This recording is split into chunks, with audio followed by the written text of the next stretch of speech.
स्वागत करते हैं हम आपका अपने YouTube चैनल ज्ञान गंगा गागर में सागर में। जैसे कि हमारे चैनल का नाम है थोड़े में ज्यादा, चैनल का नारा है सभी पढ़ेंगे। तो आइए क्यों ना हम सब पढ़ते हुए आगे बढ़ते हैं। आज का टॉपिक है हमारा काल विभाजन। और ये काल विभाजन हमारा तीसरा काल विभाजन है। ये किसके अनुसार है? ये हमारे जॉर्ज ग्रिसन के अनुसार है। देखिए यहाँ से भी क्वेश्चन आंसर एग्जाम में पूछे जाते हैं, तो हमने सोचा क्यों ना हम यहाँ से भी क्वेश्चन आंसर बनाते हुए चलते हैं और आप तक पहुंचाते हैं। ठीक है, आपसे अनुरोध है कि आप वीडियो को दौड़ाएं नहीं, क्योंकि शॉर्ट्स वीडियो ज्यादा बड़ी वीडियो नहीं है। आइए पढ़ते अपने क्वेश्चन के लिए।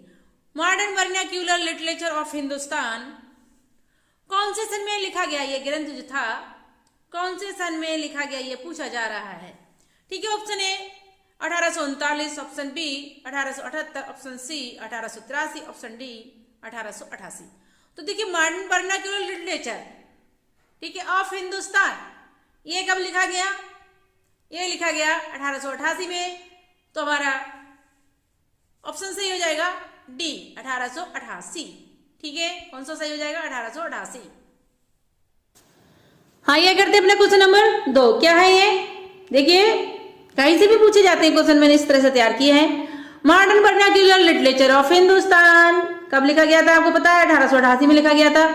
इस ग्रंथ का इतिहास लेखन, यह कौन सा प्रयास था जो इसको ग्रंथ को लिखा गया था? इतिहास लेखन का, हिंदी साहित्य का इतिहास लेखन है ये लिखित रूप में। तो इसका ये कौन सा प्रयास था, ये पूछा जा रहा है यहाँ पे। देखिए ऑप्शन ए पहला, ऑप्शन बी दूसरा, ऑप्शन सी तीसरा, ऑप्शन डी पांचवा। अगर आपने पहला क्वेश्चन सुना होगा तो इसका आंसर आपके लिए उसी में मिल गया होगा कि कौन सा प्रयास था ये जॉर्ज ग्रिसन के द्वारा लिखा गया हिंदी साहित्य का इतिहास। तो ये थे हमारा तीसरा। ठीक है, ऑप्शन सी सही हो जाएगा। आइए पढ़ते अपने क्वेश्चन नंबर 3। क्या है? Modern vernacular literature of Hindustan 1888 में लिखा गया था ना। ये ग्रंथ कौन सी भाषा में लिखा गया था, ये पूछा जा रहा है। इसकी भाषा क्या थी? साहित्यिक भाषा क्या थी? किसकी? Vernacular, modern vernacular literature of Hindustan की। किसने लिखा था? जॉर्ज ग्रिसन ने लिखा था। कौन सी भाषा में लिखा था, ये यहाँ पे पूछा जा रहा है कि इसकी भाषा लिखने वाली कौन सी थी। ऑप्शन ए फ्रांसीसी, ऑप्शन बी अंग्रेजी, ऑप्शन सी हिंदुस्तानी, ऑप्शन डी उर्दू। देखिए ना ही उर्दू थी ना ही हिंदुस्तानी थी, ये थी फ्रांसीसी। ऑप्शन बी सही हो जाए। सॉरी, ये थी अंग्रेजी। कौन सी थी? अंग्रेजी थी। फ्रांसीसी किसकी थी? ये तो उसकी थी ना, इस्ताबरदा लिटरेचर करके जो लिखा था किसने? हमारे गार्सदा तासी जी ने, उनकी थी। ठीक है, इसकी कौन सी भाषा थी? अंग्रेजी थी। ओके, बढ़ते अपने नेक्स्ट क्वेश्चन की तरफ। आइए बढ़ते अपना क्वेश्चन नंबर 4। क्या है? कौन सी पुस्तक में हिंदी साहित्य के कवियों का काल अनुसार वर्गीकरण का प्रयास किया गया था? यानी कि देखिए साहित्य लेखन शुरू हो गया था गार्सदा तासी जी के अनुसार 1839 से, पर इसमें काल अनुसार जो वर्गीकरण का प्रयास किया गया था सर्वप्रथम, वो किसने किया था? ये यहाँ पे पूछा जा रहा है कौन सी पुस्तक में किया गया था। ऑप्शन ए इस्ताबरदा लिटरेचर इंदुए Hindustani, option B Shiv Singh Saroj, option C the modern vernacular literature of Hindustan, option D Mishra Bandhu Vinod. तो देखिए इस्ताबरदा लिटरेचर इंदुए हिंदुस्तानी किसकी थी? हमारे गार्सदा तासी की। उन्होंने लिखा जरूर था पर उन्हें कर्म अनुसार नहीं लिखा था, प्रयास नहीं किया था। ऑप्शन बी शिव सिंह सरोज जी की थी। इन्होंने भी हिंदुस्तानी कवि थे, इन्होंने लिखना हिंदी साहित्य का इतिहास लिखा था इन्होंने, बट इन्होंने भी क्या किया था? इन्होंने भी अच्छे से वर्गीकरण नहीं किया था, सही से यानी कि प्रयास नहीं किया था। Option C the modern vernacular literature of Hindustan, इसमें कवियों के वर्गीकरण का प्रयास किया गया था। और ये किसने किया था? हमारे जॉर्ज ग्रिसन जी ने कहा था, किया था। तो ऑप्शन सी सही हो जाएगा। ओके, ठीक है।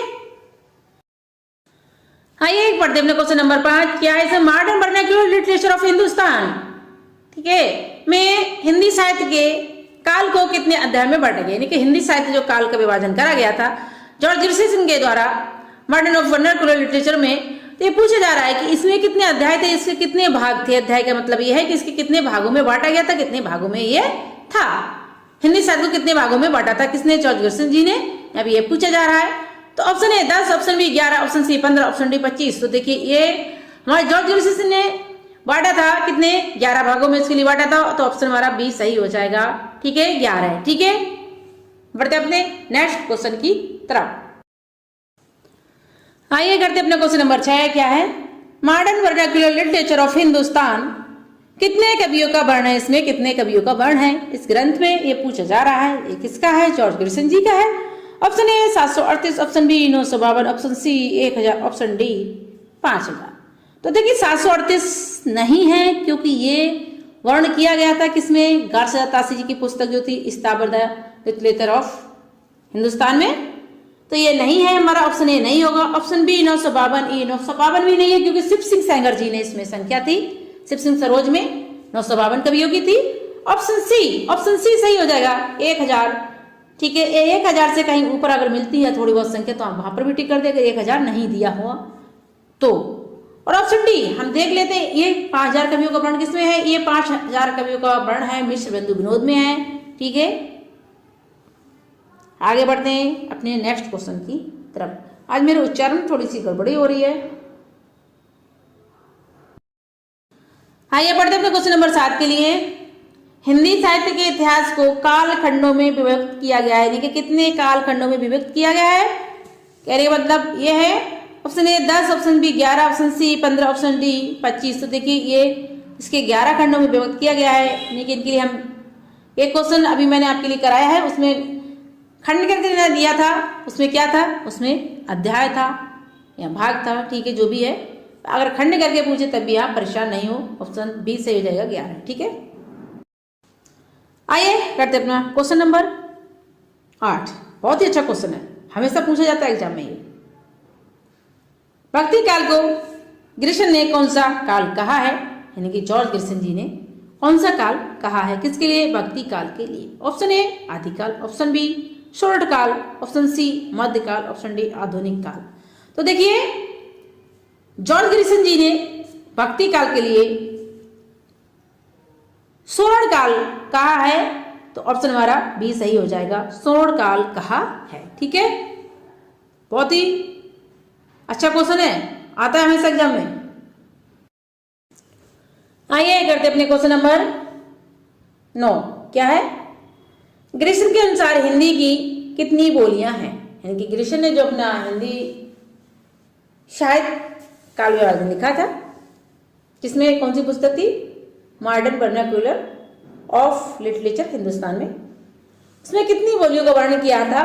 ये यहाँ पे क्वेश्चन है। ठीक है, option A 500, option B 533, option C 544, option D 550। तो देखिए इन्होंने अपनी पुस्तक में 544 बोलियों का वर्णन किया है, तो ऑप्शन सी सही हो जाएगा। ठीक है,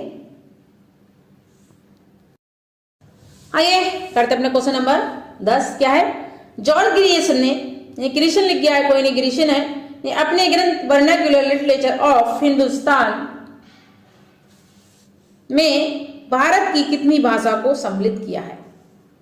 इस यहां पर बात हो रही भारत की भाषाएं, इनकी बोलियां। आप क्वेश्चन में भटक नहीं जाए कि क्वेश्चन की इन्होंने अपने साहित्य में जो ग्रंथ लिखा उसमें कितनी भाषाओं का वर्णन किया है। एक क्वेश्चन ये बनता है, एक क्वेश्चन ये है कि भारत की कितनी भाषाओं को लिया गया। ठीक है, हिंदुस्तान की कितनी भाषाओं को इन्होंने अपने ग्रंथ में रखा, ये क्वेश्चन है, यहाँ पे कंफ्यूज ना हो। Option A 170, option B 179, option C 544, option D 550। तो देखिए ऑप्शन बी सही हो जाएगा, 179। ठीक है, इतनी भाषाओं को, भारत की इतनी बोलियों को इन्होंने अपने साहित्य में शामिल किया था ग्रंथ में। ठीक है, वर्नाक्यूलर में। आगे बढ़े, आइए करते अपना नेक्स्ट क्वेश्चन। क्या है? Modern vernacular literature of Hindustan कितने जिल्दों में है? यानी कि कितने जिल्दों में है, यानी कि कितने जिल्दों में तैयार किया गया था, कितनी पुस्तकों में, जिल्दों में। इस तरह से जिल्दे, जो एक पुस्तक की जिल्द तैयार की जाती है, उस तरह से ये पूछा जा रहा है। Option A 10, option B 11, option C 20, option D 21। तो देखिए modern vernacular literature of Hindustan को 21 जिल्दों में रखा गया था। ठीक है, ऑप्शन डी सही हो जाएगा। आइए क्वेश्चन नंबर 12 करते हैं। क्या है? जॉर्ज ग्रिसन ने चारण काल को कौन सा काल कहा है? यहाँ पे चारण काल की बात हो रही है कि जॉर्ज ग्रिसन ने चारण काल को कौन सा काल कहा है। एक अभी क्वेश्चन था भक्ति काल को क्या कहा है, तो उन्हें कहा था स्वर्णयुग काल कहा था। इनके श्रवण काल कहा था। और यहाँ पे बात हो रही चारण काल की, ठीक है। तो चारण काल को क्या कहा था? ऑप्शन ए श्रवण काल, ऑप्शन बी चारण काल, ऑप्शन सी रीतिकाल, ऑप्शन डी आधुनिक। तो इन्होंने चारण काल के लिए कहा था रीतिकाल, ठीक है, ऑप्शन सी सही हो जाएगा। हाँ, ये करते हैं क्वेश्चन नंबर 13 क्या है, पढ़ते हैं इसके लिए। सबसे पहले हिंदी साहित्य को लिखित रूप से कालों में बांटने वाले कौन से विद्वान थे? ठीक है, देखिए गार्सजे तासी जी ने भी हिंदी साहित्य लिखा। दूसरा साहित्य शिव सिंह सेंगर जी ने लिखा। तीसरा साहित्य हमारे जॉर्ज ग्रिसन जी ने लिखा। पर यहां पे पूछा जा रहा है कि कालों में बांटने का प्रचलन या कालों में बांटा सबसे पहले किस कवि ने बांटा, ये यहाँ पे पूछा जा रहा है। Option A Garcin de Tassy, option B Shiv Singh Sengar, option C George Abraham Grierson. देखिए जॉर्ज ग्रिशन का पूरा नाम था जॉर्ज अब्राहम ग्रिशन। अगर कहीं आए तो आप कंफ्यूज ना हो कि ये अब्राहम कहाँ से आ गए, इसलिए मैंने पूरा नाम यहाँ पे दिया है जॉर्ज अब्राहम ग्रिशियन। ऑप्शन सी या ऑप्शन डी विनोद मिश्र। तो देखिए ये कालों में बांटने का साहित्य को आइडिया सबसे पहले किसके पास आया? ये आया था हमारे जॉर्ज अब्राहम ग्रिशन जी के पास। ऑप्शन सी सही हो जाएगा, ठीक है। आइए क्वेश्चन नंबर करते हैं अपना 14। Modern vernacular literature of Hindustan 1888 में इस ग्रंथ का प्रकाशन हुआ था, ये लिखा गया था। यह कह रहे हैं कि किसने लिखा है? Option A Garcin de Tassy, option B Shiv Singh Sengar, option C George Abraham Grierson, option D Vinod Mishra ji. तो ये modern vernacular literature of Hindustan ये ग्रंथ लिखा है किसने? हमारे जॉर्ज अब्राहम ग्रिशन जी ने। ऑप्शन सी सही हो जाएगा, ठीक है। देखिए बहुत ही अच्छा क्वेश्चन है, शायद ही आपने इसे पढ़ा हो, पर आज इसे पढ़े, बहुत अच्छा क्वेश्चन है ये। क्या है? रामचरितमानस, जो हमारी पुस्तक है रामचरितमानस को करोड़ों की बाइबल, यानी कि करोड़ों की बाइबल किसने कहा, यानी कि किस विद्वान ने कहा?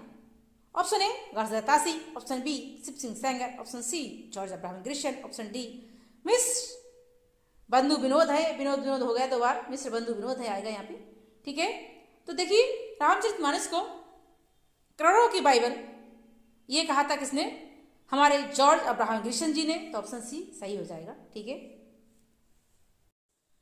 आइए करते अपने क्वेश्चन नंबर 16 क्या है?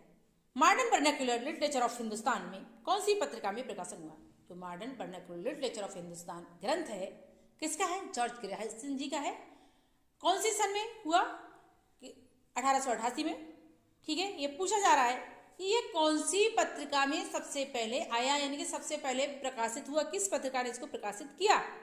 Option A aesthetic society of Bengal की पत्रिका, ऑप्शन बी बंगाल गजट पत्रिका, ऑप्शन सी सरस्वती पत्रिका, ऑप्शन डी हंस पत्रिका। देखिए ये ऑप्शन सही हो जाएगा ए, ठीक है, एस्थेटिक सोसाइटी ऑफ बंगाल की पत्रिका, ठीक है। देखिए मैं आपके लिए एक अहम बात बताऊं, जो जॉर्ज अब्राहम ग्रिशन जी थे बंगाल में कार्यरत थे, ठीक है, हमारे भारत से बहुत प्रभावित थे, इसीलिए इन्होंने हमारे भारत में साहित्य लिखा था जिसका नाम था modern vernacular literature of Hindustan. Bharatendu युग को पुनर्जागरण काल नाम किसने दिया? भारतेंदु युग के लिए पुनर्जागरण काल नाम किसने दिया? Option A Acharya Ramchandra Shukla ji, option B doctor Nagendra, option C doctor Hazari Prasad Dwivedi ji, option D Ramvilas Sharma. तो देखिए भारतेंदु युग के लिए पुनर्जागरण काल नाम दिया था किसने? हमारे डॉक्टर नगेंद्र ने। ऑप्शन बी सही हो जाएगा, ठीक है। बढ़ते अपने नेक्स्ट क्वेश्चन की। आइए करते अपने क्वेश्चन नंबर 2 क्या है? द्विवेदी युग को नई धारा का प्रथम उत्थान नाम किसने दिया? द्विवेदी युग जो है इसके लिए नई धारा का प्रथम उत्थान नाम किसने दिया? Option A Acharya Ramchandra Shukla ji, option B doctor Nagendra, option C doctor Hazari Prasad Dwivedi ji, option D Ramvilas Sharma ji. देखिए चारों ही जो राइटर हैं हिंदी साहित्य के हैं, चारों ने ही कोई ना कोई युग के लिए कोई ना कोई नाम दिया है, पर यहां भी पूछा जा रहा है कि द्विवेदी युग के लिए नई धारा का नाम किसने दिया या उत्थान किसने कहा? तो ये ऑप्शन सही हो जाएगा हमारे आचार्य रामचंद्र शुक्ल जी, ऑप्शन ए, ठीक है। आइए पढ़ते अपना क्वेश्चन नंबर 3। मैंने आपसे कहा था कि मैं बहुत ही अच्छे अच्छे क्वेश्चन है प्रत्येक एग्जाम आने वाले हैं। देखिए बहुत ही अच्छा क्वेश्चन है ये भी। भारतेंदु युग को नव जागरण काल का नाम किसने दिया? देखिए पुनर्जागरण काल किसने दिया, पर यहाँ पे कंफ्यूज ना हो, यहाँ पे नव जागरण काल पूछा जा रहा है। पुनर्जागरण और नव जागरण में आप कंफ्यूज ना हो जाए, आप ये ध्यान करें कि किसमें क्या पूछा गया है। ठीक है, Acharya Ramchandra Shukla ji, option B doctor Nagendra, option C doctor Hazari Prasad Dwivedi ji, option D doctor Ramvilas Sharma. देखिए भारतेंदु युग को नव जागरण काल कहा था तो वो कहा था हमारे रामविलास शर्मा जी ने, ऑप्शन डी सही हो जाएगा। ठीक है, आइए करते हैं क्वेश्चन नंबर 4। क्या है पढ़ते इसके लिए। द्विवेदी युग के लिए जागरण सुधार काल नाम किसने दिया, यह पूछा जा रहा है। क्वेश्चन ये है, option A Acharya Ramchandra Shukla ji, option B doctor Nagendra, option C Mahavir Prasad Dwivedi, option D Ramvilas Sharma. तो देखिए द्विवेदी युग के लिए जागरण सुधार काल नाम दिया था किसने, हमारे डॉक्टर नगेंद्र जी ने। ठीक है, ऑप्शन हमारा बी सही हो जाएगा। इनका पहला साहित्य क्या था, साहित्य लेखन बनमाला था, किसका, डॉक्टर नगेंद्र जी का। ठीक है, आइए करते अपना क्वेश्चन नंबर 5। क्या है, छायावाद युग को छायावाद नाम किसने दिया, यानी छायावादी जो युग है इसके लिए नाम किसने दिया। छायावादी युग के कौन थे, जनक हमारे जयशंकर प्रसाद जी थे। इसके 4 राइटर थे, सुमित्रानंद पंत, सूर्यकांत त्रिपाठी निराला और जयशंकर प्रसाद और महादेवी। इनके लिए छायावाद युग का 4 स्तंभ भी कहा जाता है। पर यहाँ पे क्वेश्चन क्या है कि छायावाद युग को छायावाद नाम किसने दिया। ठीक है, option A Mukutdhar Pandey, option B Acharya Ramchandra Shukla ji, option C doctor Nagendra, option D Bachchan Singh. तो देखिए छायावाद युग ये नाम दिया था किसने, मुकुटधर पांडे जी ने दिया था। ठीक है, ऑप्शन ए सही हो जाएगा। आइए करते हैं क्वेश्चन नंबर 6। क्या है, छायावादी युग को फ्रेंड्स बेटा नाम किसने दिया, यानी कि छायावादी युग के लिए फ्रेंड्स बेटा नाम किसने दिया। Option A Acharya Ramchandra Shukla ji, option B doctor Nagendra, option C Mahavir Prasad Dwivedi, option D Ramvilas Sharma ji. तो देखिए फ्रेंड्स बेटा नाम ये नाम हमारे आचार्य रामचंद्र शुक्ल जी ने दिया था, छायावादी युग के लिए कहा था, ऑप्शन ए सही हो जाएगा। ठीक है, अगर इस तरह से क्वेश्चन आते हैं एग्जाम 100% आते हैं और प्रत्येक क्वेश्चन ऐसा है कि एग्जाम में आएगा ही आएगा ये। आइए करते अपने क्वेश्चन नंबर 7। क्या है, छायावादी युग को रहस्यवाद और प्रतिबिंबवाद नाम किसने दिया। देखिए छायावादी युग को रहस्यवाद और प्रतिबिंबवाद किसने कहा। Option A Mukutdhar Pandey, option B Acharya Ramchandra Shukla ji, option C doctor Nagendra, option D Bachchan Singh. देखिए मुकुटधर पांडे ने तो इसको छायावाद नाम दिया था, उन्होंने तो कहा नहीं है, तो यह कहा है किसने, हमारे आचार्य रामचंद्र शुक्ल जी ने छायावाद युग के लिए रहस्यवाद नाम भी कहा है और फ्रेंड्स बेटा भी कहा है। ठीक है, किसने, आचार्य रामचंद्र शुक्ल जी ने, किसके लिए, छायावादी युग के लिए। आइए क्वेश्चन नंबर 8 करते हैं। क्या है, छायावादी युग का दूसरा नाम क्या है। देखिए जैसे छायावादी युग का दूसरा नाम यहाँ पे पूछा जा रहा है, इसी तरह से जैसे भारतेंदु युग के लिए का दूसरा नाम क्या है, पुनर्जागरण काल है। द्विवेदी युग का क्या है, नवजागरण काल है। इसी तरह से यहाँ पे पूछा जा रहा है कि छायावादी युग का दूसरा नाम क्या है। तो देखिए छायावादी युग का जो दूसरा नाम है वो है क्या, बताइए। देखिए ऑप्शन ए साहित्यिक खड़ी बोली का स्वरूप, ऑप्शन बी जागरण काल, ऑप्शन सी नवजागरण काल, ऑप्शन डी पुनर्जागरण काल। देखिए पुनर्जागरण काल किसके लिए कहा गया, भारतेंदु युग के लिए कहा गया है। ठीक है, और नवजागरण काल द्विवेदी युग के लिए कहा गया। पर यहां भी कहा जा रहा है कि साहित्यिक खड़ी बोली का स्वरूप किसके लिए कहा गया है। तो देखिए ये कहा गया किसके लिए, छायावादी युग के लिए कहा गया है, ऑप्शन ए सही हो जाएगा। ठीक है,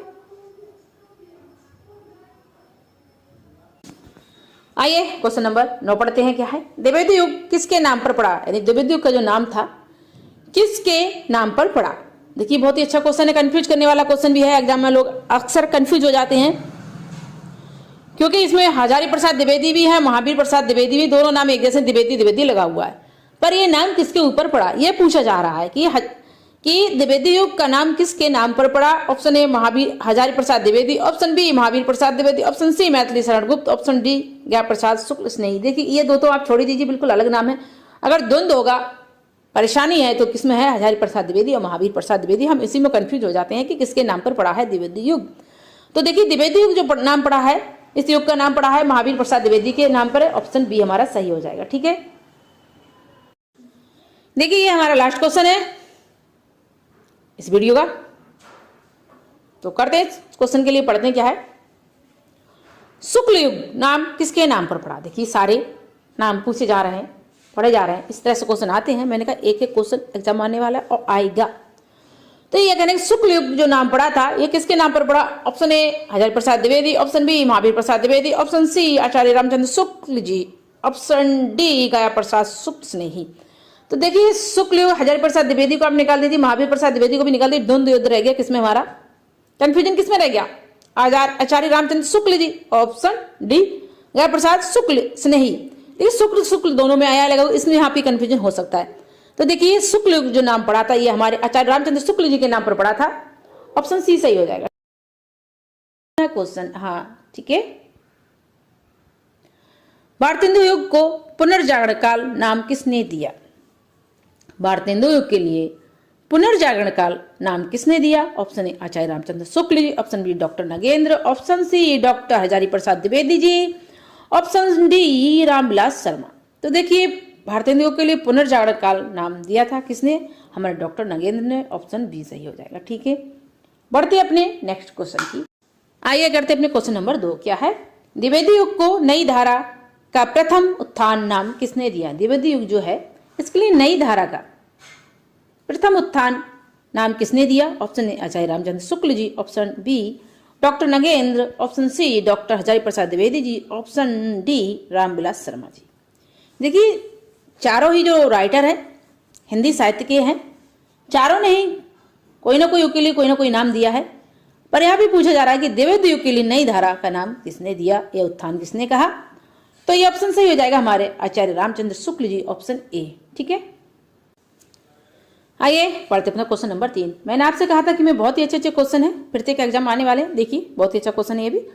भारतेंदु युग को नव जागरण काल का नाम किसने दिया? देखिए पुनर्जागरण काल किसने दिया, पर यहाँ पे कंफ्यूज ना हो, यहाँ पे नव जागरण काल पूछा जा रहा है। पुनर्जागरण और नव जागरण में आप कंफ्यूज ना हो जाए, आप ये ध्यान करें कि किसमें क्या पूछा गया है। ठीक है, Acharya Ramchandra Shukla ji, option B doctor Nagendra, option C doctor Hazari Prasad Dwivedi ji, option D doctor Ramvilas Sharma. देखिए भारतेंदु युग को नव जागरण काल कहा था तो वो कहा था हमारे रामविलास शर्मा जी ने, ऑप्शन डी सही हो जाएगा। ठीक है, आइए करते अपने क्वेश्चन नंबर 4। क्या है पढ़ते इसके लिए? द्विवेदी युग के लिए जागरण सुधार काल नाम किसने दिया? यह पूछा जा रहा है। क्वेश्चन ये है, option A Acharya Ramchandra Shukla ji, option B doctor Nagendra, option C Mahavir Prasad Dwivedi, option D Ramvilas Sharma. तो देखिए द्विवेदी युग के लिए जागरण सुधार काल नाम दिया था किसने?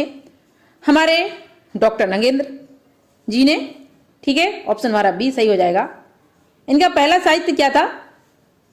साहित्य लेखन बनमाला था। किसका? डॉक्टर नगेंद्र जी का। ठीक है,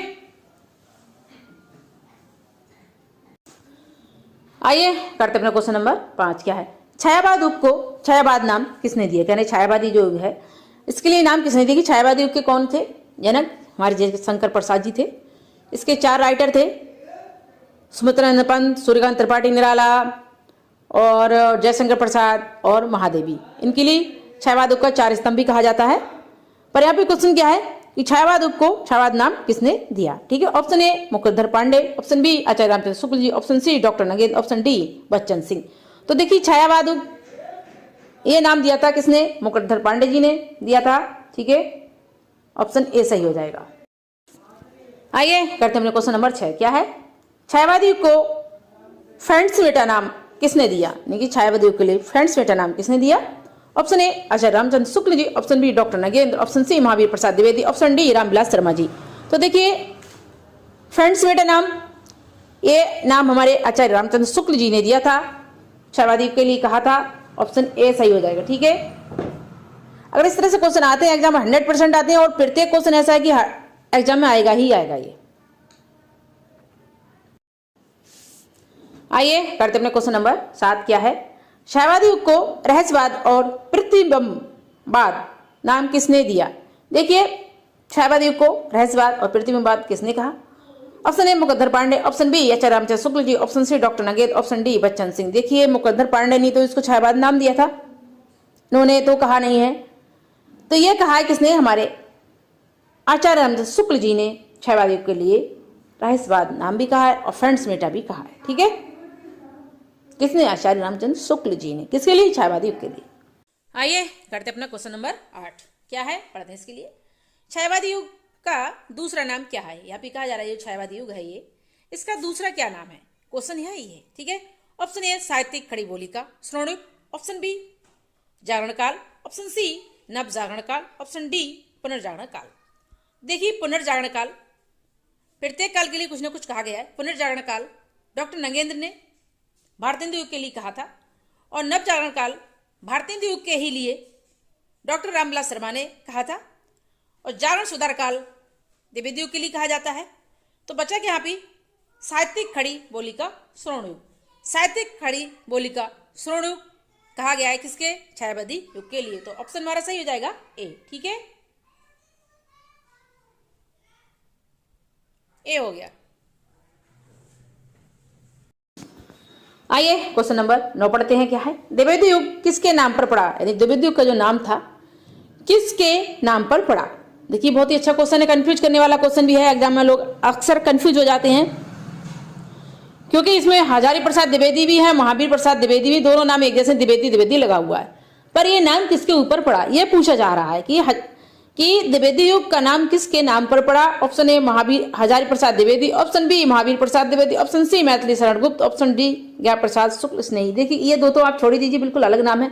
अगर द्वंद्व होगा, परेशानी है, तो किसमें है? हजारी प्रसाद द्विवेदी और महावीर प्रसाद द्विवेदी। हम इसी में कंफ्यूज हो जाते हैं कि किसके नाम पर पड़ा है द्विवेदी युग। तो देखिए द्विवेदी युग जो नाम पड़ा है, इस युग का नाम पड़ा है महावीर प्रसाद द्विवेदी के नाम पर है। ऑप्शन बी हमारा सही हो जाएगा, ठीक है। देखिए ये हमारा लास्ट क्वेश्चन है इस वीडियो का, तो करते हैं क्वेश्चन के लिए। पढ़ते हैं क्या है। शुक्ल युग नाम किसके नाम पर पड़ा? देखिए सारे नाम पूछे जा रहे हैं, पढ़े जा रहे हैं, इस तरह से क्वेश्चन आते हैं। मैंने कहा एक एक क्वेश्चन एग्जाम आने वाला है और आएगा।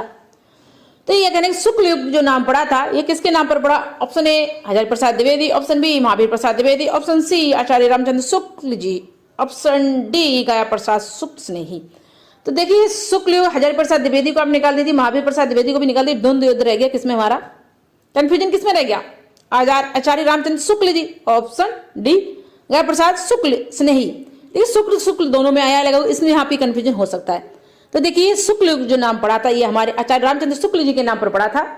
ऑप्शन सी सही हो जाएगा, ठीक है, एक की तरह। क्या? ठीक है, इसको करते हैं। मिश्र बंधु विनोद ग्रंथ का समय काल क्या है? ये कह रहे हैं मिश्र बंधु विनोद जो है ग्रंथ, इसका समय काल क्या है? ठीक है, number 1 A 1913, option B 1934, option C 1839, option D 1878। देखिए मिश्र बंधु था, इसका 2 बार प्रकाशन हुआ था। मिश्र बंधु भाइयों ने मिलकर लिखा था इसे, पर इसका पहला प्रकाशन जो था कब हुआ था? लिखा तो गया था ये कितना 4 भागों में लिखा गया था, पर यहाँ पे पूछा जा रहा है कि इसका पहला प्रकाशन कब हुआ था। तो देखिए इसका पहला प्रकाशन हुआ था 1913 में। ऑप्शन हमारा सही हो जाएगा ए, ठीक है। आइए करते हैं क्वेश्चन नंबर 2। क्या है? मिश्र बंधु विनोद में कितने कवियों का वर्णन है? यानी कि मिश्र बंधु विनोद जो ग्रंथ है इसमें कितने कवियों के लिए चर्चा की गई है? ठीक है, यह कवियों को रखा गया है।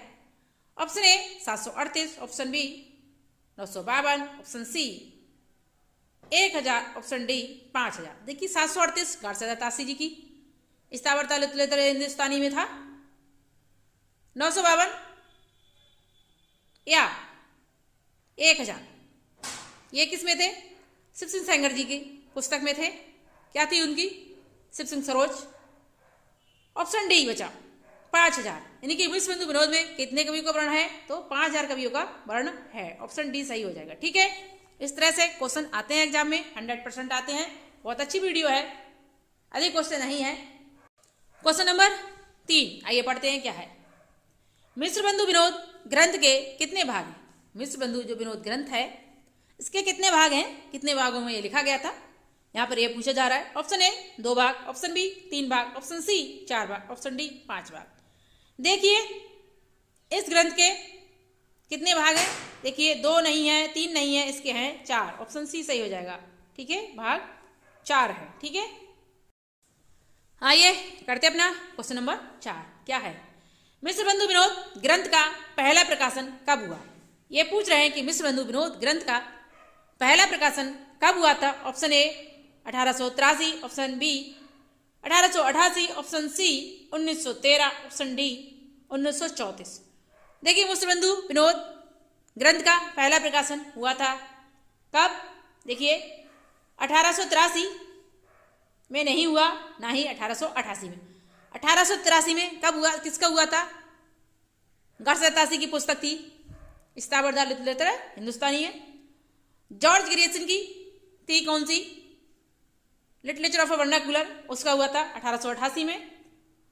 ठीक है, 1913 में हुआ मिश्र बंधु विनोद का पहला प्रकाशन। ऑप्शन सी सही हो जाएगा। ठीक है, आइए करते अपना अगला क्वेश्चन। क्या है? मिश्र बंधु विनोद ग्रंथ का दूसरा प्रकाशन कब हुआ? देखिए पहला कब हुआ? 1913 में। तो पूछेंगे दूसरा कब हुआ? Option A 1883, option B 1888, option C 1913, option D 1934। देखिए अभी क्वेश्चन जो मैंने करा था उसमें मैंने बताया था ये कौन सा प्रकाशन हुआ था, तो आप समझ गए हो इसमें कब हुआ था दूसरा प्रकाशन। वो हुआ था 1934 में। ऑप्शन डी सही हो जाएगा। ठीक है, अगर आपको मेरी वीडियो अच्छी लगती है तो आप मेरे चैनल को सब्सक्राइब करें, मेरी वीडियो को लाइक करें, शेयर करें। आइए करते अपना क्वेश्चन नंबर 6। क्या है? मिश्र बंधु विनोद ने हिंदी साहित्य को कितने कालों में वर्णित किया गया है? मिश्र बंधु विनोद में ने की जगह में है यहाँ पे, कितने कालों में वर्णित किया गया है? Option A 5, option B 6, option C 7, option D 8। यानी कि कालों में या खंडों में। ठीक है, बात एक ही है। तो देखिए यहाँ पे ना ही 5 में, ना 6 में, ना 7 में, ये 8 खंडों में इन्होंने विभाजित किया है मिश्र बंधु भाइयों ने मिलकर के। ऑप्शन डी सही हो जाएगा। ठीक है, 8। आइए करते अपना क्वेश्चन नंबर 7। क्या है? मिश्र बंधु विनोद ने आदिकाल को क्या नाम दिया? जो मिश्र बंधु भाई थे, मिश्र बंधुओं ने, इन्होंने आदिकाल को क्या नाम दिया? ये मिश्र बंधु विनोद क्या थी? इनकी पुस्तक थी। मिश्र बंधु भाइयों ने आदिकाल को क्या नाम दिया? यहाँ पे ये पूछा जा रहा है। ऑप्शन ए आरंभिक काल, ऑप्शन बी बीज वपन काल, ऑप्शन सी चारण काल, ऑप्शन डी वीरगाथा काल। देखिए वीरगाथा काल आदिकाल के लिए किसने कहा था? हमारे आचार्य रामचंद्र शुक्ल जी ने कहा था। सी ऑप्शन चारण काल जॉर्ज ग्रेसन जी ने कहा था। किसके लिए? आदिकाल के लिए। ऑप्शन बी बीज वपन काल हजारी प्रसाद द्विवेदी जी ने कहा था। ठीक है, तो बचा क्या? आरंभिक काल। तो मिश्र बंधु भाइयों ने आदिकाल के लिए आरंभिक काल कहा था। ऑप्शन ए सही हो जाएगा। ठीक है, बढ़ते हैं आगे क्वेश्चन पे। आइए करते क्वेश्चन नंबर 8। क्या है? रीति काल को मिश्र बंधुओं ने कौन सा काल कहा? रीति काल के लिए मिश्र बंधु भाइयों ने कौन सा काल कहा? ठीक है, ये काल है। ऑप्शन ए आरंभिक काल, ऑप्शन बी चारण काल, ऑप्शन सी वीरगाथा काल, ऑप्शन डी अलंकृत काल। देखिए आरंभिक काल इन्होंने कहा था आदिकाल के लिए। आपकी हम क्लियर करा देते हैं, अभी क्वेश्चन मैंने बताया था सीधे सीधे।